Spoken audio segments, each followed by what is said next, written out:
Paano nyo ba i-define ang lalaki? Mga sisters, how do you define a guy? Kung sabi mo, lalaki to, itong gusto ko mapangasawa. Yung bang umaalon-alon na mga muscle? Aba, kung ikaw magtatrabaho para pakainin na 100 nilagang itlog araw-araw yan, hayaan mo nang walang muscle. Yung malaki ba ang boses, yung mga balbas-balbas na ganyan, no? Na pinantal-pantal ka na pag napadikit siya sa'yo. Una, ang lalaki dapat may desisyon. Yan ang isang kahulugan ng lalaki. May desisyon agad yan. Pag may nangyayari, alam niya agad ang gagawin niya. May desisyon siya. Kahit mukha siyang butike, lalaki yan. No? Pero yung laki-laki ng katawan, tapos, Mami, anong gagawin natin, Mami? Alam mo, Bonjing, halika dito. No? Baliwala. No? Responsable.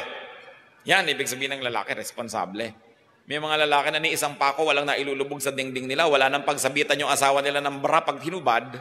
Wala man lang sabitan yung bahay nila, tumutulo na yung bubong, ang hagdan, giba-giba, ang mga pinto nila. Wala man lang skill. No? Kailangan responsible, skilled, may desisyon. Yun. When you have that, kahit anong itsura ng mukha, gugwapo na rin yan.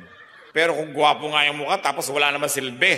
Ganon din yung babae, ang ganda-ganda, tapos hindi marunong manahi, tanggal-tanggal lang yung mga ganyan mo, wala man lang alam kundi magpakyut at magsuklay. Kaya mga tao hindi sumasaya kung minsan sa marriage sila, ang mga hinahanap nila pang ibabaw. Yung pang ibabaw, pare-pareho na lang yan pag madilim.